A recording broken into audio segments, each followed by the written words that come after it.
अस्सलाम वालेकुम। अच्छा, आज मैंने भी आपको बताना है कि किस तरीके से आप काम लेते हो। जब भी आप कभी कहीं पे काम कर रहे हो, जॉब कर रहे हो, या कोई भी जो आपकी एक्टिविटी है प्रोजेक्ट से रिलेटेड, तो बेसिकली जो आपका मैनेजर है आपने उससे काम लेना कैसे है, और ताकि आप उसको प्रॉपरली डिलीवर कर सकें टाइम पे और उसमें रिविजन्स ना हो, प्रॉपरली जो आपने काम जितना भी रिसीव किया है वो प्रॉपरली आप डिलीवर कर सकें, तो उससे मुतल्लिक मैं आपको बताऊंगा। सबसे पहले तो आपने करना ही है कि जो आपका मैनेजर आपको जब टास्क देने लगे तो आपने उसको 100% अच्छे तरीके से सुनना है, बगैर टोके, बगैर कुछ सवाल किए, और साथ नोट्स बनाने हैं। लेकिन सम टाइम होता क्या है कि जब आप नोट्स बनाने लगते हो तो आप अक्सर नोट्स लिखते लिखते उससे कह देते हो कि अच्छा रुकें एक मिनट, मैं नोट बना रहा हूँ, अच्छा पहली चीज़ लिख लूँ, फिर मैं दूसरी लिखूंगा, तीसरी लिखूंगा। तो वो उसको टोकते हैं, तो वो उसके बताने के अंदर जो फ्लो होता है, या जो उसको जो उसने चीज़ आपको एक्सप्लेन करनी होती है, वो आपको उस तरीके से एक्सप्लेन नहीं कर पाता। ठीक है, सो आपने जो भी नोट्स बनाने हैं, आप नोट्स बनाने के साथ साथ बीच में अगर आप रिकॉर्डिंग कर सकते हैं तो उससे टास्क लेते हुए उसकी रिकॉर्डिंग कर लें, ताकि आपको अगर टास्क कोई बीच में से कोई स्किप हो जाता है लिखने में, आप जल्दी नहीं, तेज़ी नहीं दिखा सकते, टास्क ज़रा तेज़ी से बताया जा रहा है, तो वो आप बाद में रिकॉर्डिंग सुन के लिख सकते हैं। सो इसलिए रिकॉर्डिंग भी बहुत ज़रूरी है, अगर आप कर लें तो बहुत अच्छा है। दूसरे नंबर पे आप क्या करते हैं कि जब आप टास्क लिखते हैं तो आप एक टास्क नहीं लिख लेते, या कोई उसके हेडिंग बनाते हैं, जैसे task number 1, task 2, task 3, task 4, और उसके अंदर छोटे छोटे पॉइंट्स लिख लेते हैं कि टास्क नंबर 1 में ये 4 चीज़ें डिस्कस हुई, टास्क नंबर 2 में ये 4 चीज़ें हुई। सो लेट सपोज आपने 10 टास्क बनाए, उनकी बात सुनी, तो उसके बाद आपने क्या करना है कि उनको कहना है कि आपने बता लिया, कंप्लीट एक्सप्लेन कर लिया, कोई चीज़ रह तो नहीं गई। जब वो कहेंगे नहीं दैट्स इट, तो आपने उनको कहना है कि ठीक है, मैं आपको रिपीट करूंगा जो चीज़ें मुझे पता चली हैं, ताकि मेक श्योर कर सकूं कि मैंने जॉब को प्रॉपरली समझ पाया हूं कि नहीं। ठीक है, तो आपने क्या करना है कि आपने भी 1 2 3 4 सारा उनको एक्सप्लेन करना है, और उनसे कंफर्म करना है, जो भी आपके मैनेजर हैं, जो भी आपको काम दे रहा है, कि ये चीज़ें आपने मुझे बताई थी, सो मैं यही काम आपको डिलीवर करूंगा। सो जब वो पॉइंट 1 से लेकर पॉइंट 10 तक सारा कह देंगे कि ओके है, यही काम है, so then what you have to do, आपने उनको कहना है कि मैं आपको इसके ऊपर टाइम लाइन्स देता हूँ,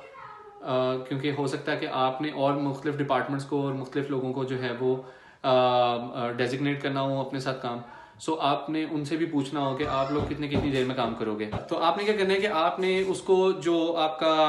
मतलब कि अगले बंदों को डेजिग्नेट करने वाला काम है, उनसे भी आपको पूछना होगा कि लेट सपोज 10 टास्क हैं, उसमें से 3 या 4 टास्क आपने किसी और 2 3 लोगों से अपने डिपार्टमेंट में करवाने हैं। ठीक है, इन केस तो आप क्या करेंगे कि आप उनको उस वक्त तो डिलीवरी का टाइम नहीं दे सकते कि मैं ये काम को इतनी देर में करूंगा, ये इतनी देर में, इतनी देर में। और सम टाइम आपके अपने टास्क के अंदर आपको चेक करना पड़ेगा कि पहले काम कितना क्यू में लगा हुआ है, और मेरे कौन से प्रोजेक्ट के ऊपर कितना टाइम लग सकता है, उसकी कैलकुलेशन करके ही आप मैनेजर को देते हैं। सो राइट वे आप उसको टाइम ऑफ डिलीवरी नहीं देंगे, लेकिन टाइम ऑफ डिलीवरी देना बहुत ज़रूरी है, क्योंकि प्रोजेक्ट मैनेजर जो होता है या जो भी आपको काम दे रहा होता है वो इस चीज़ से बहुत कंसर्न होता है कि मुझे काम मिलेगा कितनी देर में। और एक और बहुत बड़ा मसला होता है कि जब आप लोग टाइम लिखते हैं, जब किसी को भी टाइम देते हैं तो वो वैसा टाइम नहीं दे पाते जो बेसिकली फिजिबल हो, यानी वाकई में वो आप उसको उस टाइम पे करके दे सकें। तो आप क्या करते हैं कि आप उसके लिए टाइम लेते हैं, और जिन जिन लड़कों को जो टास्क देने हैं उनसे वो टाइम लेते हैं, और अपना टाइम भी कैलकुलेट करके बीच में डाल देते हैं। लेकिन अपनी क्यू देख के कि पहले कितना काम पड़ा हुआ है, अपने प्रॉब्लम्स देख के, यार मेरे पास ये चीज़ों का प्रॉब्लम है, मैं कैसे करूँगा। सही है। सो आप टू डू लिस्ट बनाते हैं, मैं इस तरीके से टू डू लिस्ट बनाता हूँ। ठीक है, और मैं अपने टास्क लिख लेता हूँ, जो जो डन होते जाते हैं उनके ऊपर टिक करता जाता हूँ, जो नहीं होते या जिस तरह अभी के टाइम के टास्क हैं तो मैं उसको उसको छोड़ देता हूँ। ठीक है ना। सो इसीलिए इसी तरीके से आप क्या करते हैं कि आप अपने लिए टू डू लिस्ट बनाते हैं टाइम कैलकुलेट करने के लिए,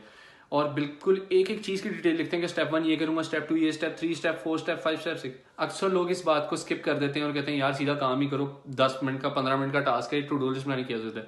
लेकिन मैं आपको बताऊं, आपको अपना काम रिपोर्ट करने के लिए और क्लेम करने के लिए कि आप अच्छा काम कर रहे हैं, और अगले बंदे को पता चले कि एट द एंड आप इतने इतने टास्क पे आपने काम किया है, उसके लिए भी आपको ये हेल्प करता है, आपकी परफॉर्मेंस को भी बहुत ज़्यादा सपोर्ट करता है, और आपकी जो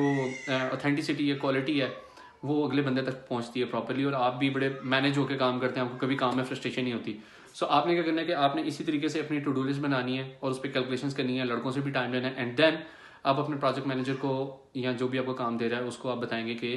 बेशक क्लाइंट भी हो सकता है, आप उसको बताएंगे कि मैं ये काम इतने टाइम में करके दूंगा, एंड देन जो टाइम आपने कैलकुलेट किया होता है और जो टाइम लड़कों से मिला होता है, याद रखें फाइनल करने के बाद उसके अंदर कुछ मजीद टाइम प्लस करके फिर आगे आपने भेजना है। थोड़ा बहुत, ज़्यादा नहीं, 10%, 15%, 20% टाइम मजीद बीच में ऐड करके उनको देना है, क्योंकि जितने प्रॉब्लम्स आपने कैलकुलेट किए हो सकता है उसके अलावा भी कोई बात ऐसी हो जाए तो आपको टाइम मिल जाता है। तो टाइम पे काम देना और क्वालिटी का काम करना, ये दो चीज़ें हैं जो आपको विन करवाती हैं। मैं रिपीट कर रहा हूँ, क्वालिटी और टाइम। टाइम पे काम हो और क्वालिटी का काम हो तो आपकी तरक्की है, आप सब कुछ कर सकते हैं। अगर ये दो चीज़ें स्किप हैं तो आप कभी भी तरक्की नहीं उस तरीके से कर पाते अपने किसी भी काम में, चाहे कोई भी जॉब हो, चाहे वो आईटी से रिलेटेड हो या कोई भी किसी भी जगह पे फिजिकल जॉब कर रहे हैं, कुछ भी है। ऑलराइट, आई होप कि ये चीज़ आपको हेल्प करेगी, सपोर्ट करेगी और आप लोग इस चीज़ को अच्छे तरीके से समझ पाएंगे। बाय।